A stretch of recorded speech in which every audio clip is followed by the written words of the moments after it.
Hey folks, it's Bear Gardener, and welcome to a new player deck guide post covert operations. So this is the first of 5 of I will be doing to give, as I have done previously, deck guides for the 5 main nations to help new players progress in the ranks and hopefully eventually hit Field Marshal.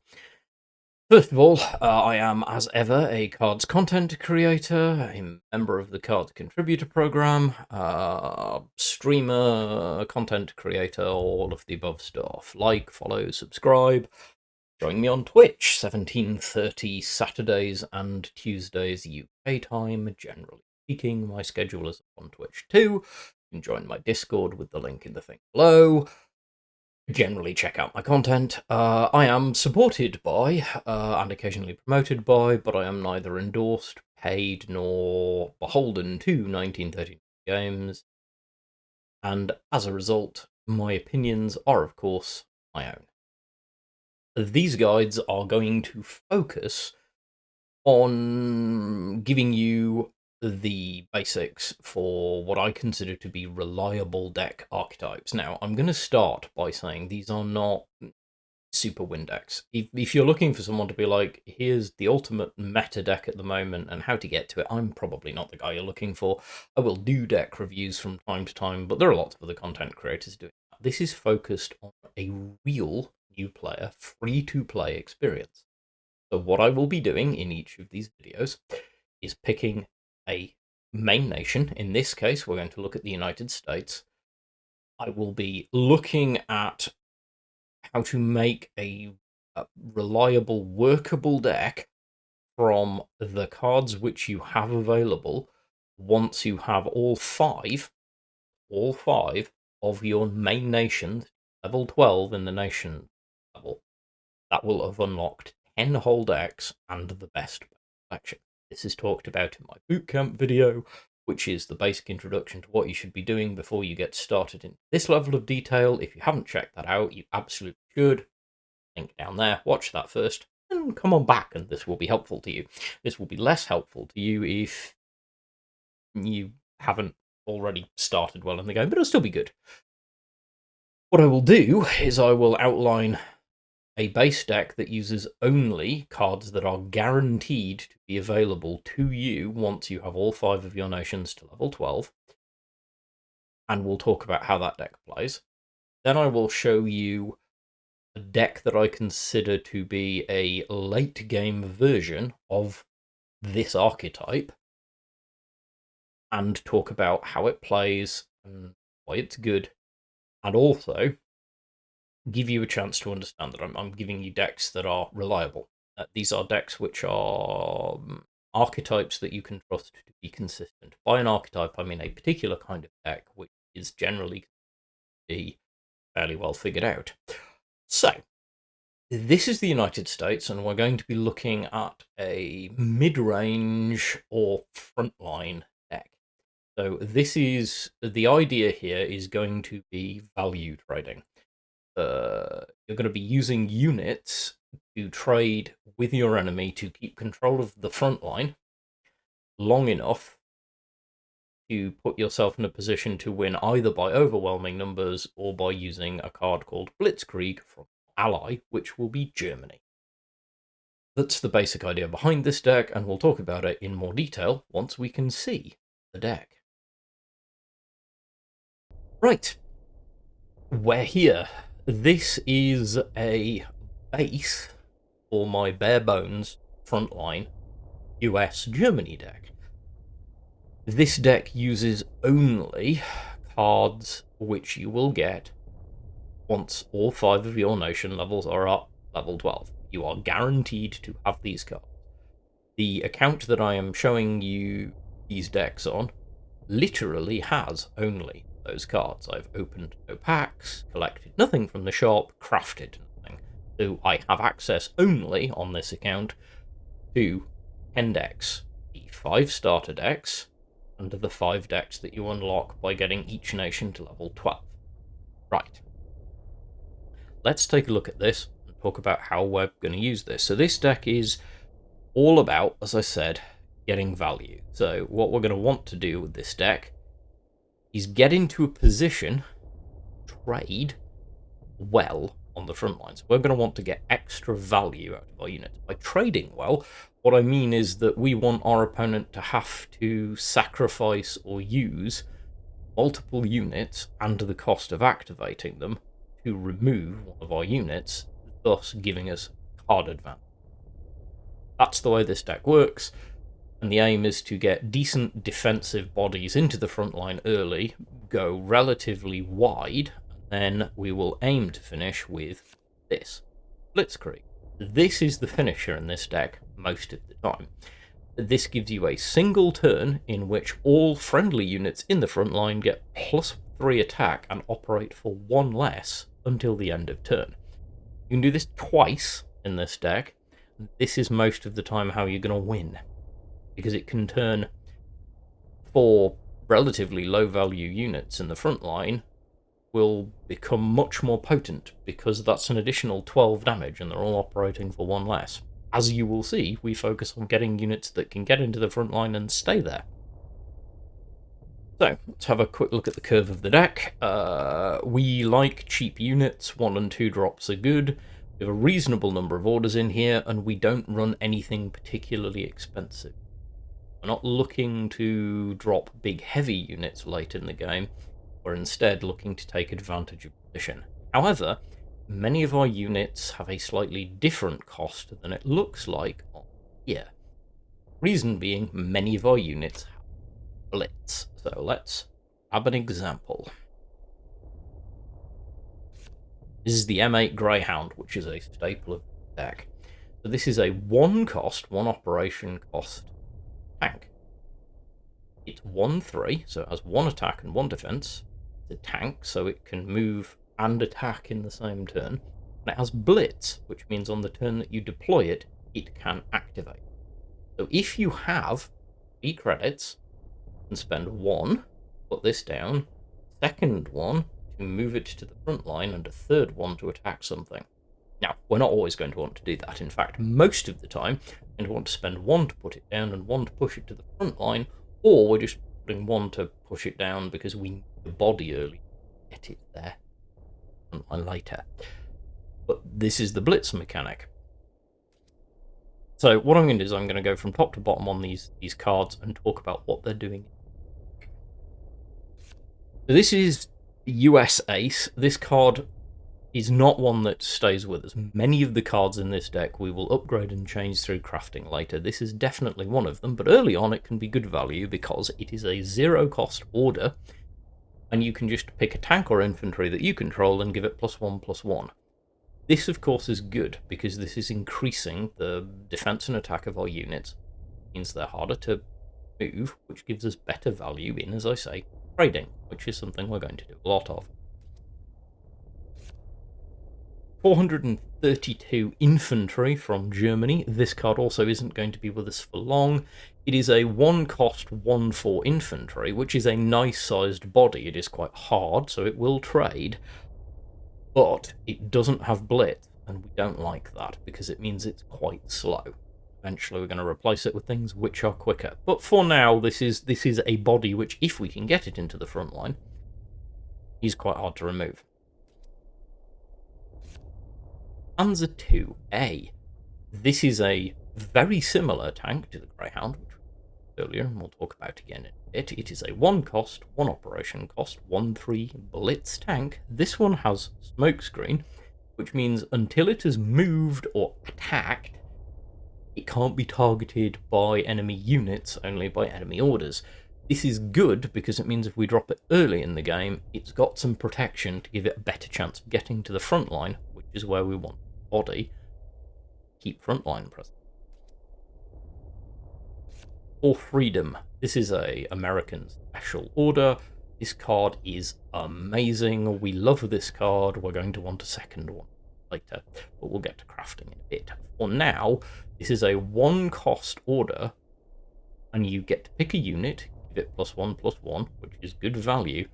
Also, you get to draw a card, and card draw is, in any card game, incredibly important because it gives us more access to cards we want to play. the Freedom is very, very good. We've talked about the Greyhound, very similar to the Panzer IIA. This is the solid US version. It does have a effect while it's on the board, which is while this is in the front line, units in your support line have +1 attack. We really don't care. We don't use aircraft or artillery, so this doesn't really massively help us. If we have the odd aircraft or artillery, it would give it a buff. But we're not in this for that. We're in this for the body. And particularly, we're in this if we can put, say, US Ace or Freedom on it, because then this becomes a 2-4 and extremely difficult to deal with. I'm going to do that a lot, wanting to turn these 1-3s into 2-4s. Supply shipment. It's like our other buff orders, only more expensive or better.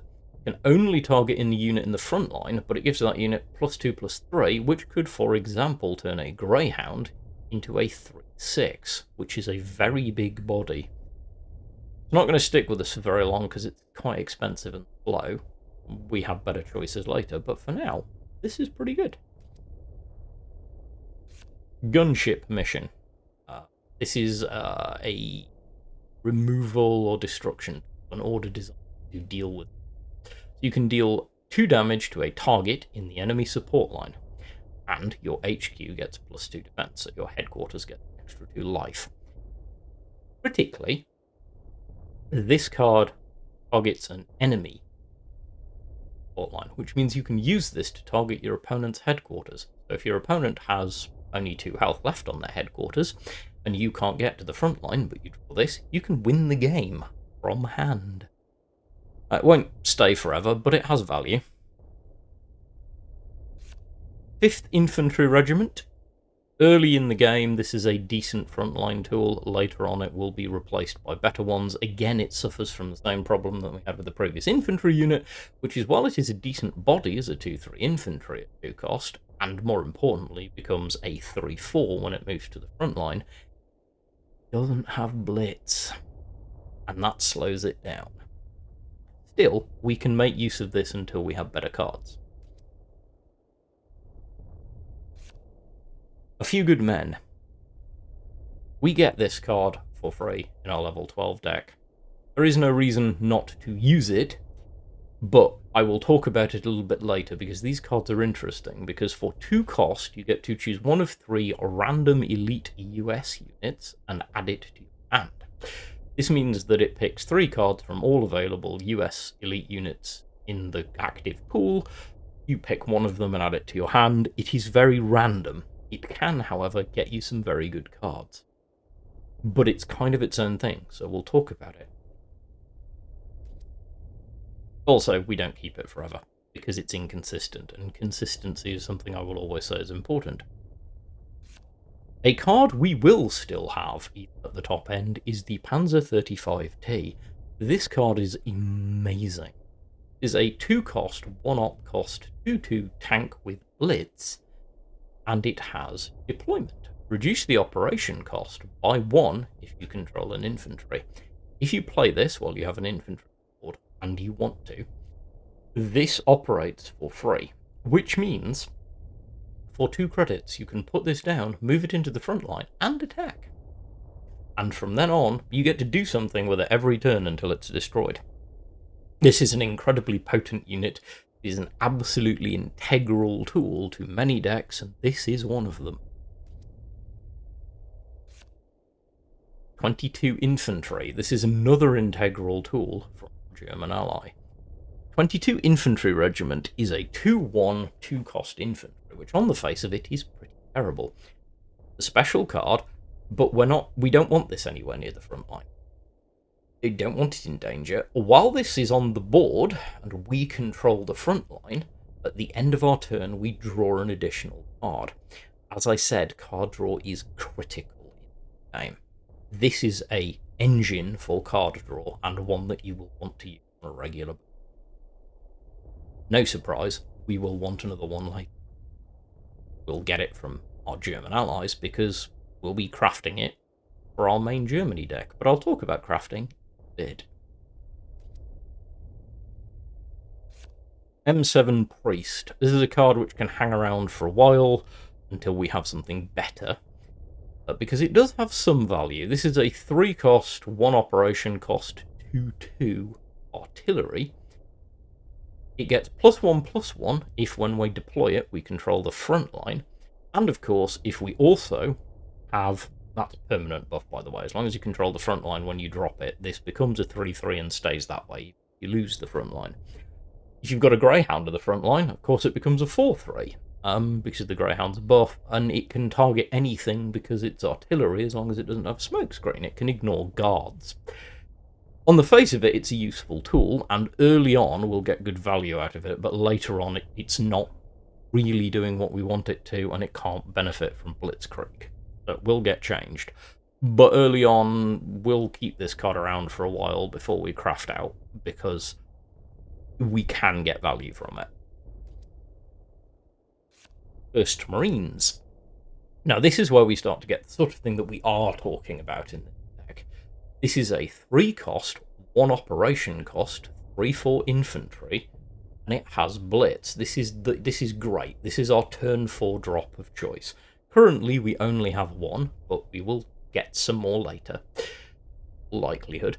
And if we put it down for 3 and move it to the front line turn 4, and we've got a 3/4 body in the front line, it also gives our HQ smoke screen until our next turn, which means that our opponent can't target our HQ with, for example, aircraft or artillery while it's got smoke screen.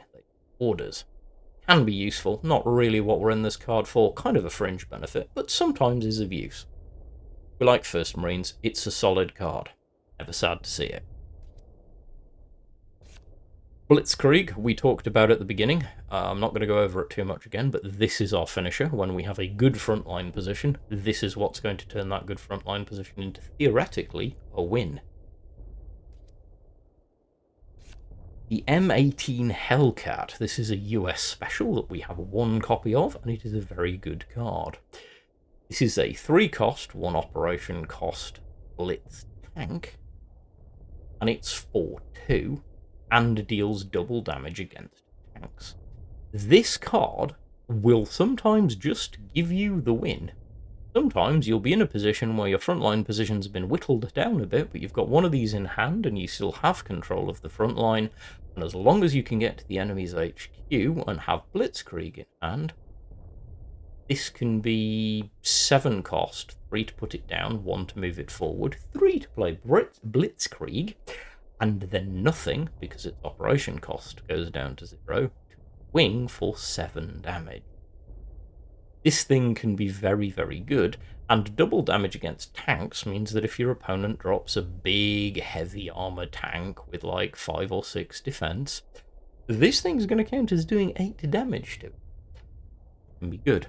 Also, it's not a bad target at all for buffs while it is in the front line.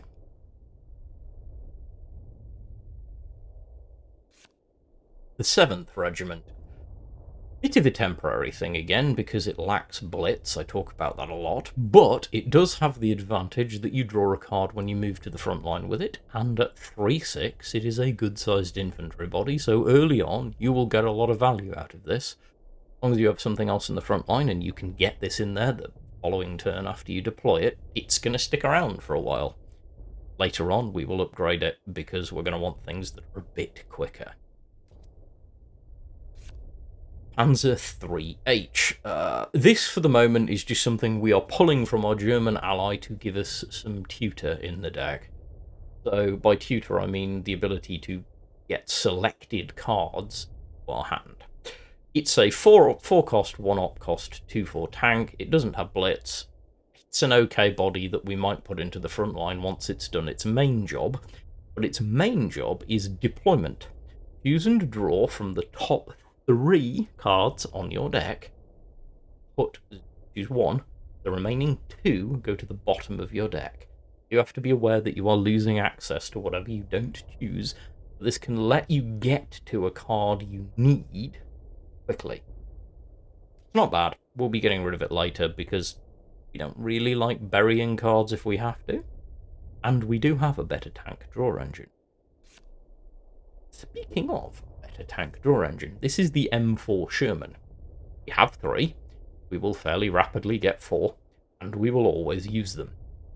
This is a 4 cost, 2 op cost 4-4 tank, quite slow, but critically it has deployment if you have a US unit in the front line, draw 2 cards.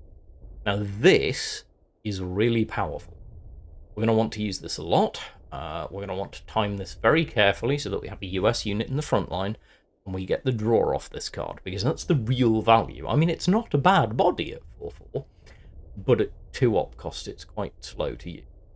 Instead, the real value in this is card draw, which, as I said, is critical. Definitely an absolute staple in this deck. We'll craft another one and we'll have it all the way through. War Bonds. This is a ramp card, by which I mean it gives us access to extra credit slots.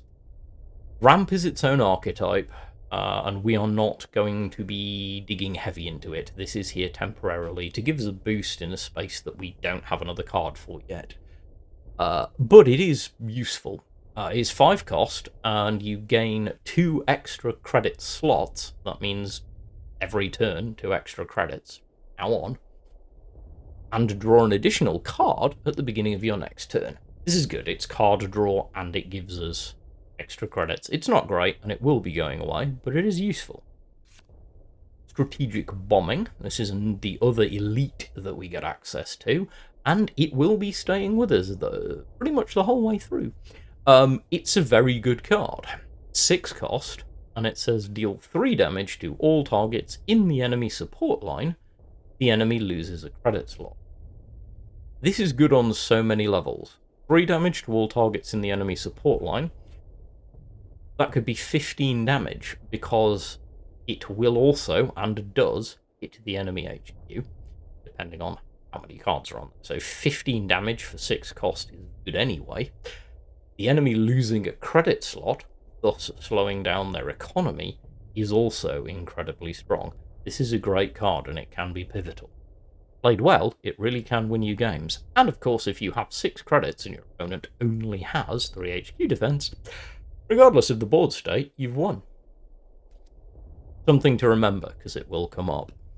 So this is the basic deck. It's solid, it's reliable, and it does its job very well. It is a bit slow. We will be looking to improve that as we progress, which is, we'll go next, talk about progression. But for now, your tactics when playing this deck are pretty simple. Get control of the front line and try and keep it. Trade your cards well. Make sure you get good value. So remember things like, often it's better to make your opponent spend a credit to attack your unit, or more than one depending on the operation cost of their unit, to destroy it, than it is for you to spend the credit on your turn. You don't always have to spend all of your credits on this deck each turn. Sometimes it is better to just leave a unit in the front line and let your opponent solve the problem, because that costs them time and resources. Your buffs can be used to give you strong position, and of course we will talk about the wild card that you kind of have access to before we go. Said I would talk about it, I'm going to, and that's A Few Good Men. Now, A Few Good Men picks 3 from the whole pool of elite. Note, it's the whole pool. You don't have to own the card. It can get any unit. No, unit. It can't get you orders. So we can filter it down a little. It can get you infantry, it can get you artillery, it can get you tanks, get you a bomber, and it could get you a fighter. It can get any unit, which means there is a pool of cards. There is in fact a pool of 16 cards that this can pull from. It's probably worth talking about them, so let's just go from top to bottom. The 593rd Jasko. This is a 1 cost, 4 op cost card, so it's very slow, but it also has no attack and only 4 defense. You might be wondering, why is this elite?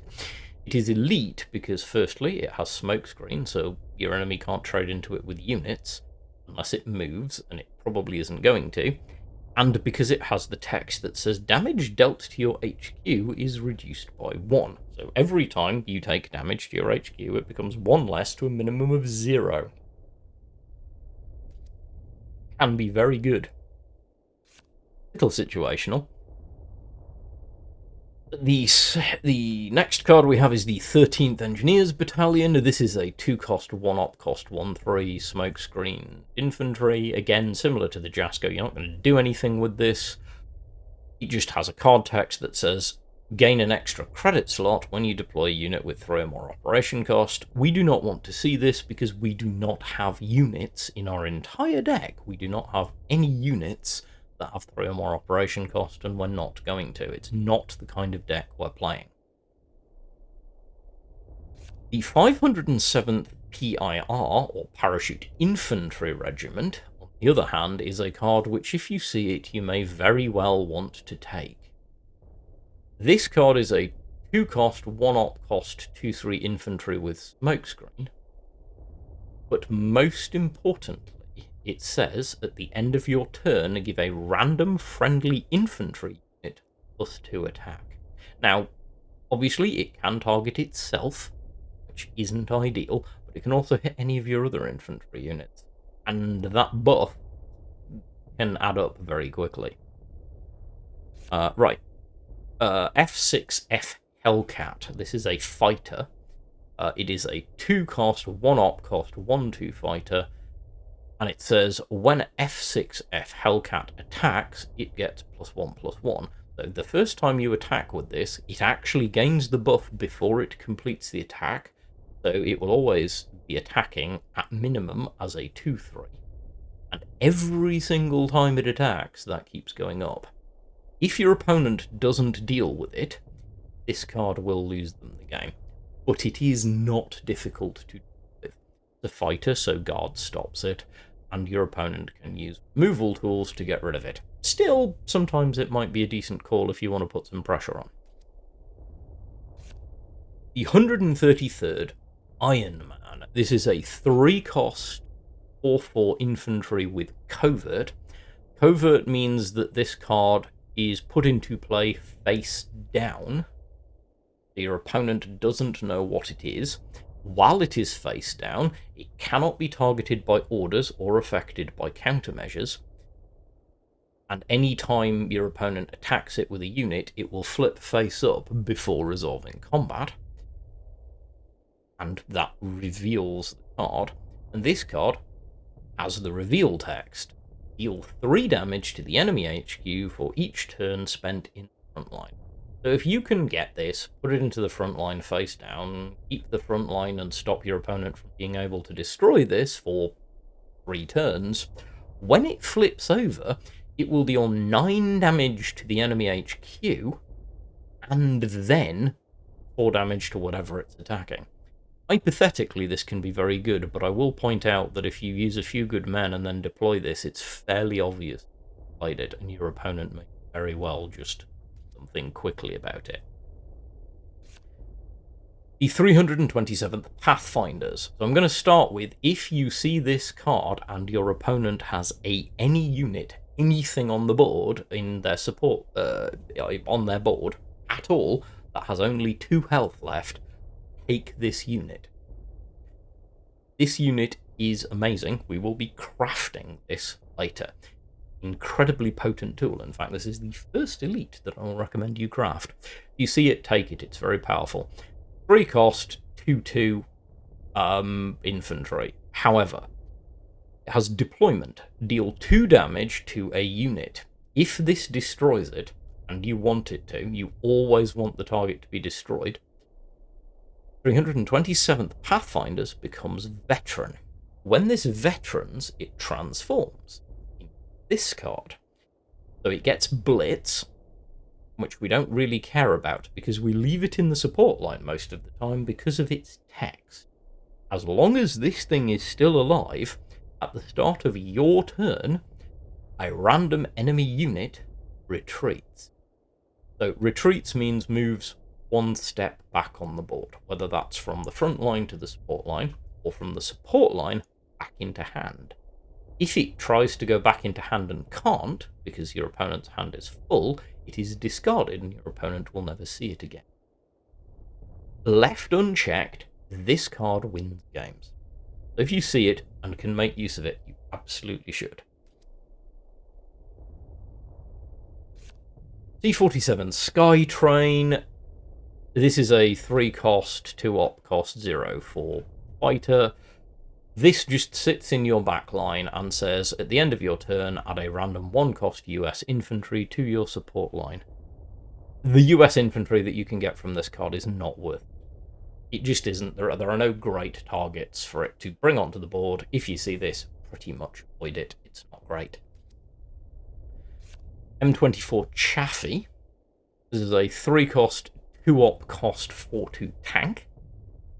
When M24 Chaffee moves into the front line, add a copy beside it. Yes, that's right. If you get this into the front line, you get 2 of them.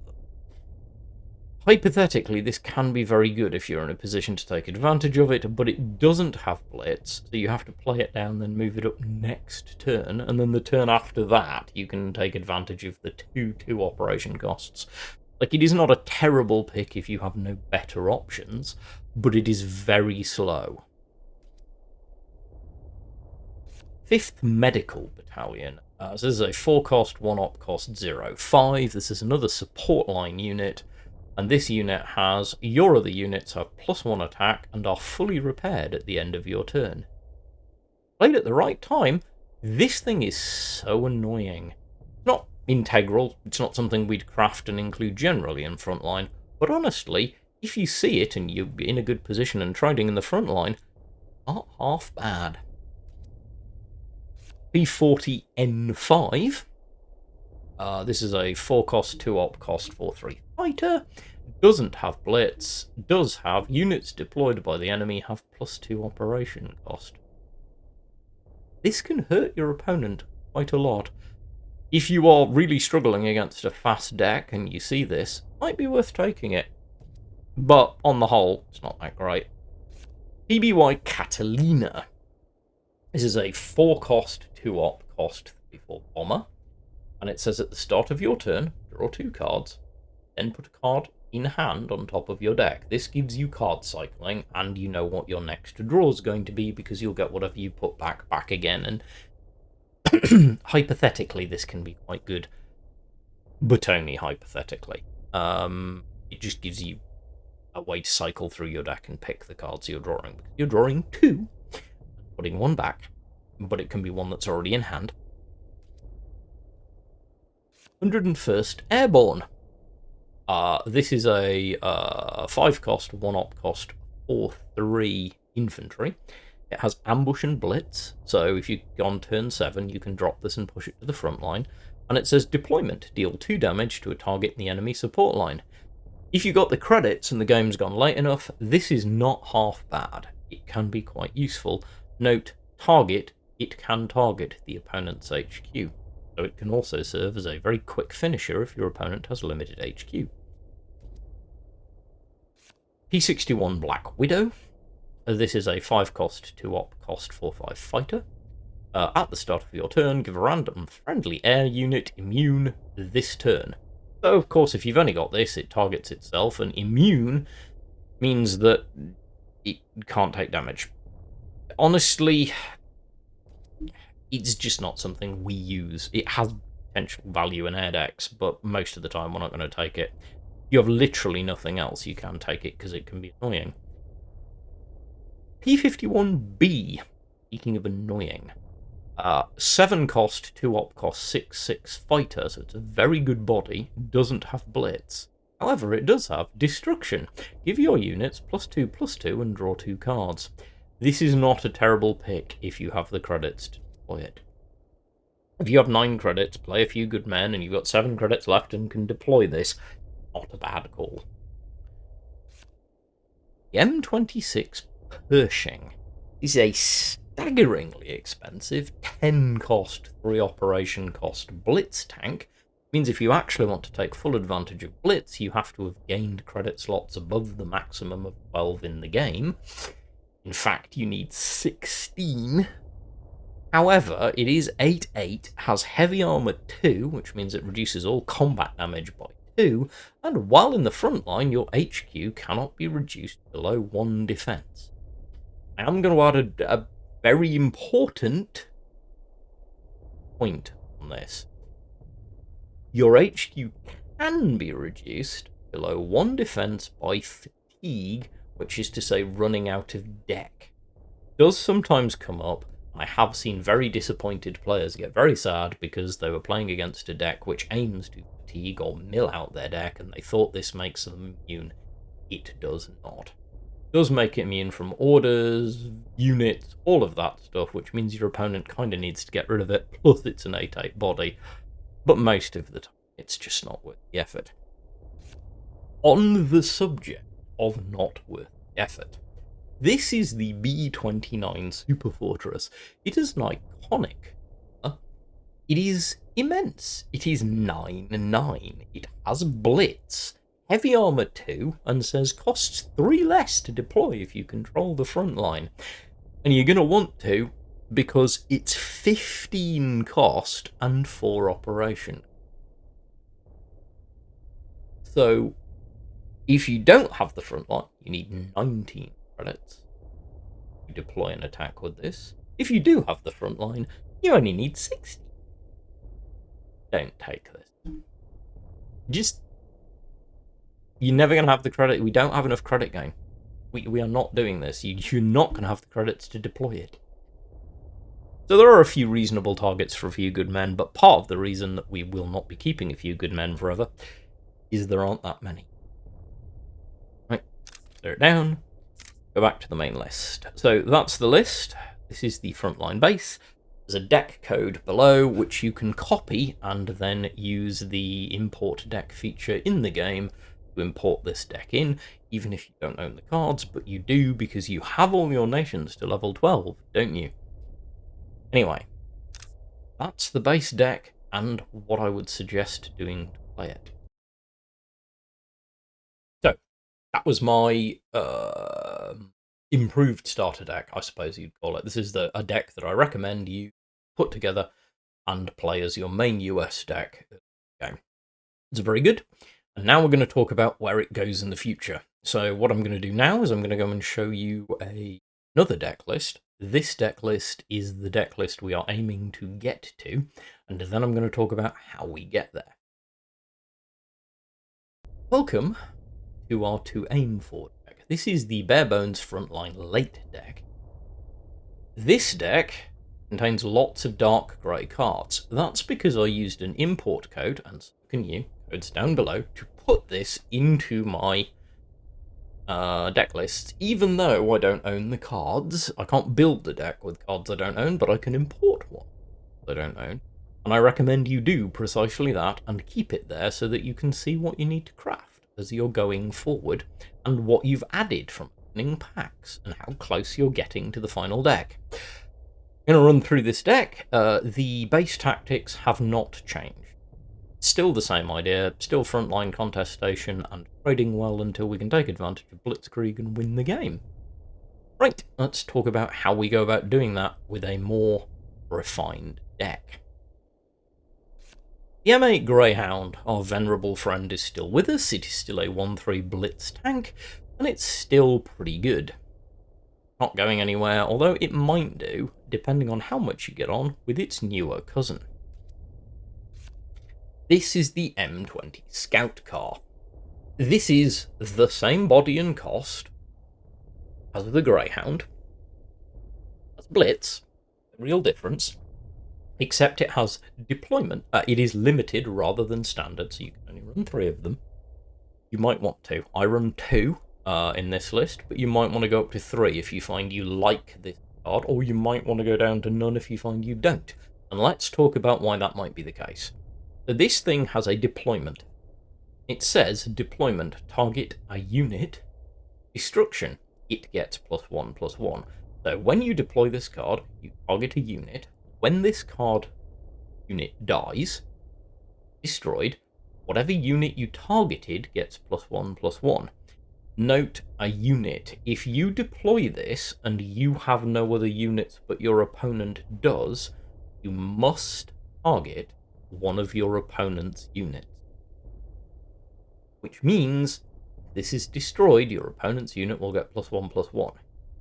This could be bad, especially if you want to play this early to take position, and I've heard people talk about this. However, it's not, because you can play around it. Good.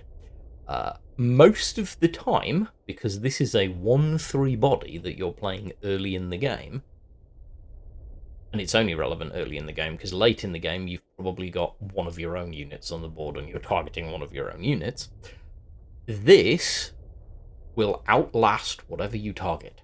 Whatever you target with it on the enemy side is probably going to be destroyed before this is, so the buff will never fire. But you have to be aware of the possibility that it could.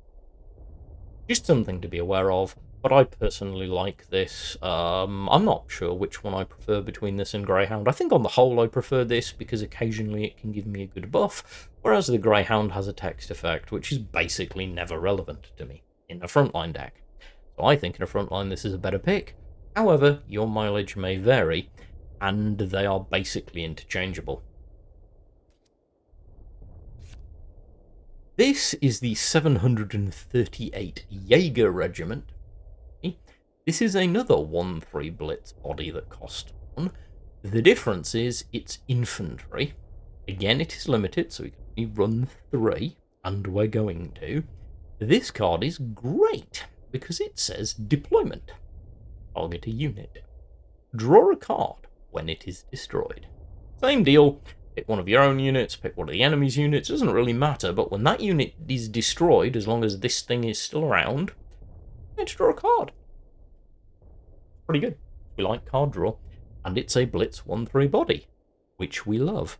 The only thing we wish it was that it was American so that it could trigger the Sherman, but we can't have everything. For freedom.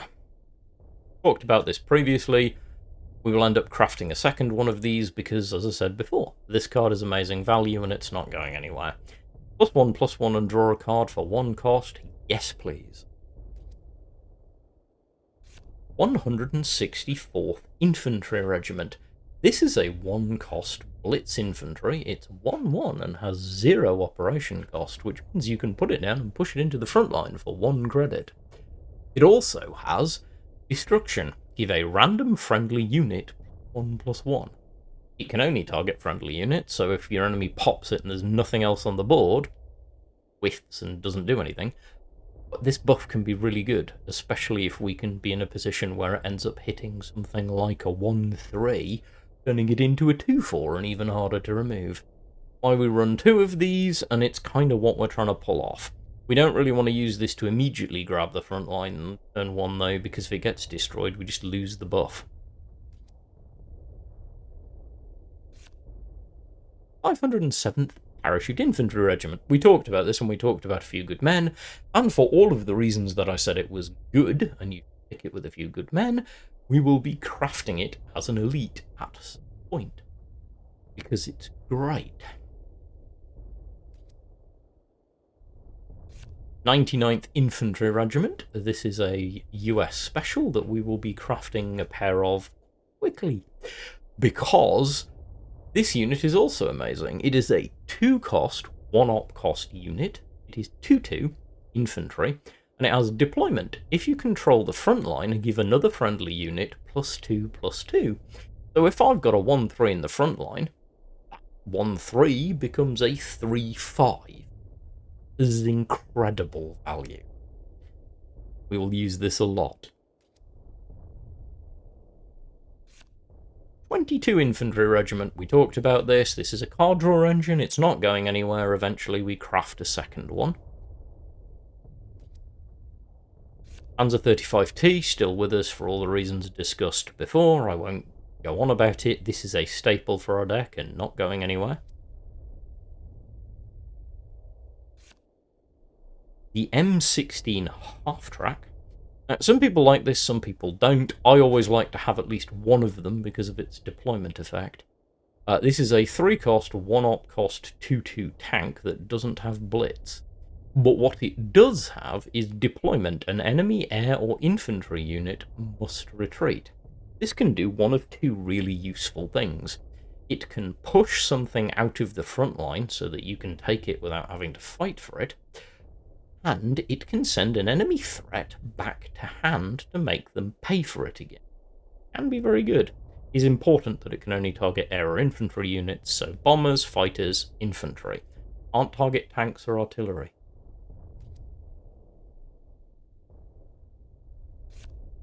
The Devil's Brigade. 3-cost, 1-op cost, 3/3 infantry body with blitz. It also has Alpine and Exile. Exile means that it counts as a US unit as well as its brother. It counts as a different format. This can also be a British unit, as I scroll down, as well as a US unit, but it's native to the US. And Alpine means when it is deployed, it gets +1/+1 for each other Alpine unit on the board. We only run 2 of these, so if we ever trigger it, it turns it into a 4/4, but that's not what we're in it for. We're in it because it's a 3/3 body that we can play and push forward for 4 credits, 3 to deploy, 1 to move, as it has a blitz, and deployment, deal 1 damage to an enemy. This can be really good because it can target HQ, so it could get you the last point of damage, or close to the last point of damage on HQ. It can also pop an enemy unit that's hanging around on damage. It can also mean that this can deal 5 damage, or 4 damage in effect, to an enemy unit on deployment, because of the attack itself. And it also has the niche benefit that if it is a unit with Alpine that you target with this, you destroy it instead, no matter how big it is. There are a couple of Alpine units that you might want to get rid of. Not a big thing, but it can be good. Blitzkrieg. Still with us, still our core finisher. Not a lot's changed, not going anywhere. 327th Pathfinders. Talked about this when I talked about A Few Good Men previously. Said we'd be crafting it, and we will. This is in fact the first elite that I recommend craft.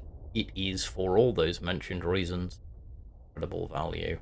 Once this veterans and starts sending things backwards from your opponent's board state, they will begin to feel very uncomfortable and want rid of it. Can win you games.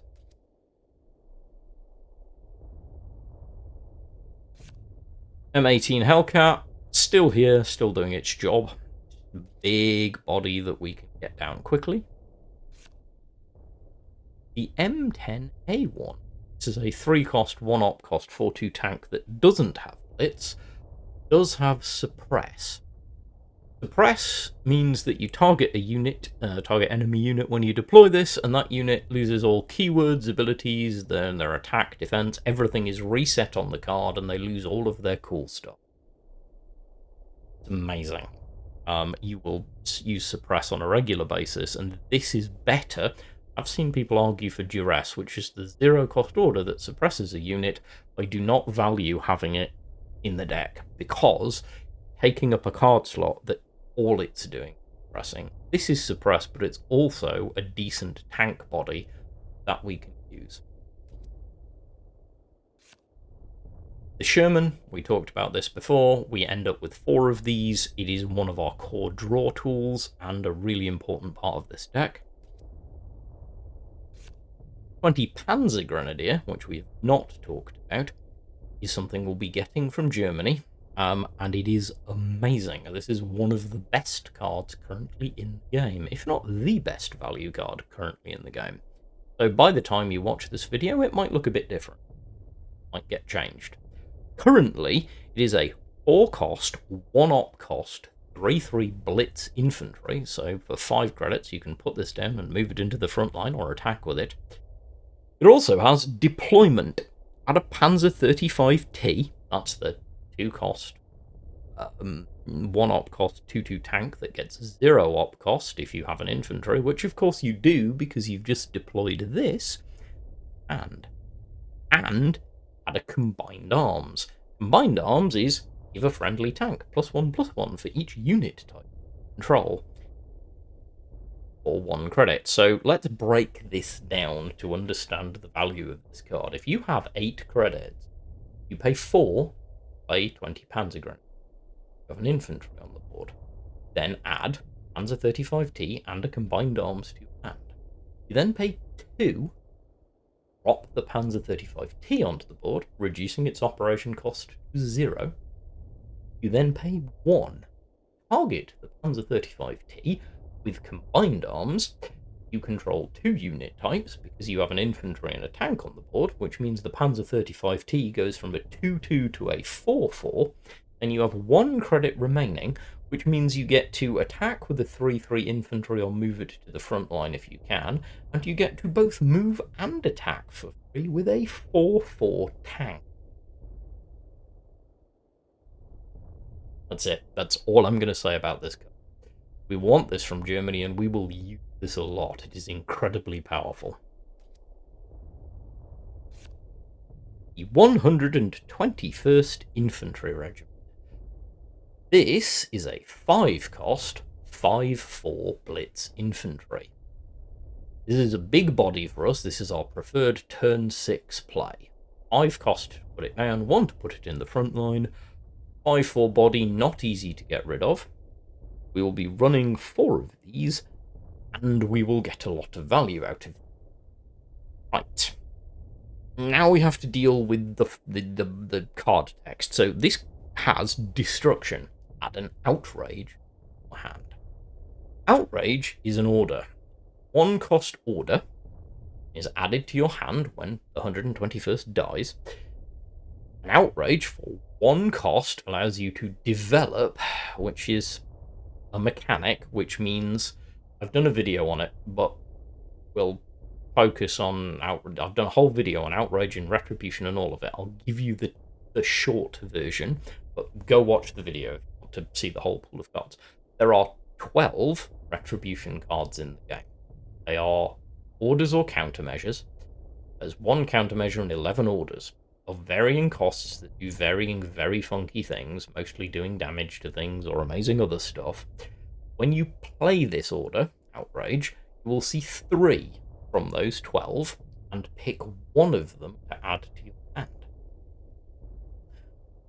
One of those 12 is an order that lets you pay another cost to develop 2 Retribution, which means you'll see 3, pick 1, then see another 3 and pick 1. Anyway, you can see the video on the Retribution build a bit. It's not really what we're in this for. Retribution is kind of its own deck type, but it is a nice fringe benefit when this infantry is destroyed. The main thing we want from this infantry is the fact that a 5-4 Blitz infantry is wrong. Last but not least, strategic bombing. We know all about this. 6 cost, deal 3 damage to all targets in the enemy support line. The enemy loses a credit slot. Great card. Absolutely no reason not to run it. This is the final list. Now, there are other things that you can add to Frontline and different variations on it at really high level, particularly upon ladder and in competitive play. This deck is one that I, on my main account, play quite regularly and win games with. A very strong, reliable deck. Getting to it will put you in an excellent position. And now that you understand the deck we're aiming for, the last stage will be talking about getting that deck, which we will do in a moment. Right. Spreadsheet. I live my life in spreadsheets, I make no apologies. This is my crafting guide to get you from your base deck that I gave you earlier, the final deck which we just discussed. It talks about what to use your wild cards for at each given level. So you can see here, at level 14, you will get a limited nation, that is to say, US, wild card. And I recommend you craft an M10A one. Then at level 16, you get 2 standard nation wild cards, and I recommend crafting another Sherman and your first 164th. Level 19, we get another 2 standard wildcards, and I recommend a pair of 121st Infantry. Level 20, we get a special nation wildcard. Recommend our first 99th Infantry. Level 23, we pick up 2 more standard wildcards. I have 164th and 121st on the list here. At 24, we get a limited nation wildcard. Half track. I recommended craft here. Level 26, we get a standard nation wildcard. In fact, we get 2. I recommend you craft 121st. I don't recommend anything else, because at this point you have crafted all of the standard cards that you will need for Frontline. These are your US nation level, of course. At level 33, we had our first open wildcard, which is to say a wildcard we can spend on anything. Now, I recommend spending it on an M10A1 because I am recommending that this deck is used alongside my recommended German starter deck, following the same format as this, which will already be crafting the cards that you need for German ally.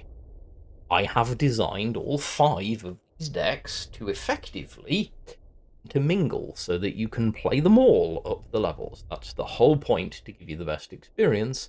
If, however, you choose to focus on a single deck, you're going to have to make choices with your open wildcards as to whether you use them for allied cards, or you try and get your allied cards by leveling up the other allied nation in a different way, or opening packs. Something to be aware of, but this is designed with the intent that you be leveling this as well as the German deck that I will have posited in the video. Standards we're not using. Level 37, we get another special wildcard. It's a second copy of the 99th because the buff is really that good. 39, we craft another half track.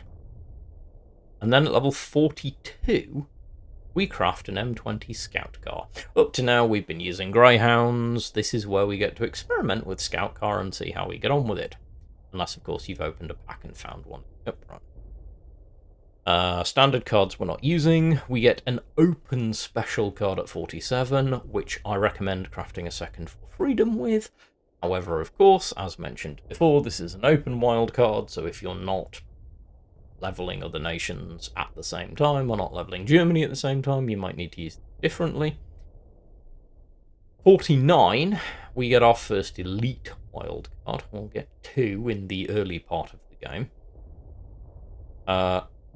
I call the early part of the game up to about level 100. The levels in this game go way beyond that. Do not worry, these are not the only cards you will ever see, but there's no need for me to go beyond that. By the time you've got to level 100 in US Nation, you're going to know the game well enough and started opening enough packs and cards that guide like this and looking at different deck guides, if you're looking at them at all. But at the moment, at level 49, we recommend the ubiquitous 327th Pathfinders for all of the reasons that I outlined previously.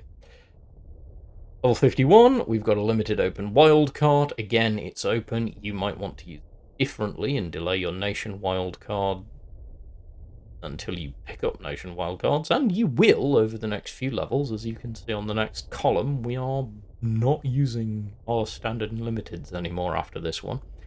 For this one, I recommend another Scout Car.